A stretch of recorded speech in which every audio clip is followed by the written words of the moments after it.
తులారాశి వారికి వారం చాలా వరకు బాగుంది. ఖర్చులు అదుపులో ఉంటాయి, రాబడి బాగుంటుంది, ఉద్యోగంలో స్థిరత్వం ఏర్పడుతుంది, దూర ప్రాంత ప్రయాణాలు, ఆకస్మిక ధనలాభం ఏర్పడుతుంది, సంతాన విద్యా విషయాలు బాగున్నాయి. అదేవిధంగా వివాహ ప్రయత్నాలు చేస్తున్న వారికి మంచి సంబంధం కుదిరే అవకాశం గోచరిస్తోంది.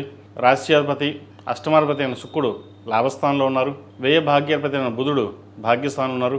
ఏదైతే మీ మాట చాతుర్యంతో అందరినీ మెప్పించగలుగుతారు, ఉద్యోగంలోనూ స్థిరత్వం కోసం ప్రయత్నాలు చేస్తారు. అయితే ఒక్కొక్కసారి మీరు చెప్పిన ఏవైతే ఉన్నాయో అవి మీరు బాగా పైకి ఎదుగుతున్నారని వెనక్కి లాగేవారు కూడా ఉంటారు. అవి ఏమీ పట్టించుకోకుండా మీ కర్తవ్యాన్ని మీరు నిర్వర్తించండి. ధనపరంగా రావాల్సిన బెనిఫిట్స్ ఏవైతే ఉన్నాయో చక్కగా వచ్చే అవకాశం గోచరిస్తుంది. దూర ప్రాంత ప్రయాణాలు, విదేశీకి సంబంధించిన విషయ వ్యవహారాలు ఒక కొలిక్కి వస్తాయి. స్థిరాస్తుల విషయ వ్యవహారాలు కూడా ఒక కొలిక్కి వస్తుంది. ధనాదాయం బాగుంటుంది, రాబడి బాగుంటుంది. వచ్చిన ధనాన్ని ఎక్కడైనా ఇన్వెస్ట్ చేయాలి, సేవింగ్స్ చేయాలని అనుకుంటారు, చక్కగా ఇన్వెస్ట్మెంట్ చేసుకోండి. లాభాధిపతి అయిన రవి దశమ స్థానంలో ఉన్నారు, గురువుతో కలిసి ఉన్నారు. తృతీయ షష్టమాధిపతి అయిన గురువు దశమ స్థానంలో ఉన్నారు. తులారాశి వారికి ఇది మంచి సమయంగా చెప్పచ్చు.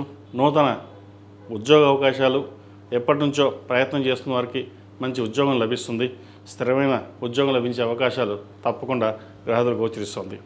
అదేవిధంగా పునర్వివాహ సంబంధించిన విషయాలు సానుకూలపడుతుంది.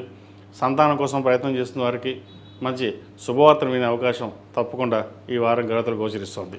ఆరోగ్యరీత్యా చిన్న చిన్న ఇబ్బందులు ఉన్నప్పుడు కూడా అవి సమస్య పోతాయి, ఆరోగ్యం కుదుటపడుతుంది. ఈ రాశిలో జన్మించిన విద్యార్థులకు చాలా చక్కటి అవకాశాలు కలిసి వస్తాయి. వచ్చిన అవకాశాలని చక్కగా ఉపయోగించుకుంటారు.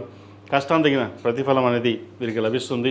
ఇటు మెడికల్ సీట్ కావచ్చు, ఇంజనీరింగ్ సీట్ కావచ్చు, ఏ ఇతరత సీట్ కోసం మీరు ప్రయత్నాలు చేస్తున్నారో అవి ఈ వారం చక్కటి అవకాశాలు వచ్చే అవకాశం గోచరిస్తుంది. వాటి మీద దృష్టి సారించండి. అదేవిధంగా దూర విద్య కోసం విదేశీ ప్రయత్నాలు ఏవైతే ఉన్నాయో అవి సఫలీకృతం అవుతాయి.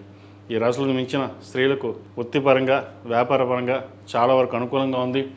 మంచి అవకాశాలు కలిసి వస్తాయి.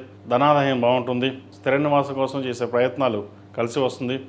స్వగృహ కళ అనేది నెరవేరుతుంది. ఆరోగ్యరీత్యా కూడా ఇబ్బంది లేని వాతావరణం ఉంటుంది.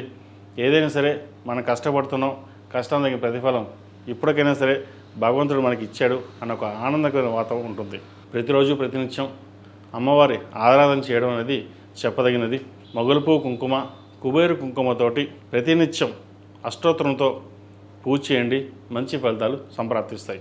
ఈ రాశిలో జన్మించిన వారికి కలిసి వచ్చే సంఖ్య 7, కలిసి వచ్చే రంగు నేవీ బ్లూ.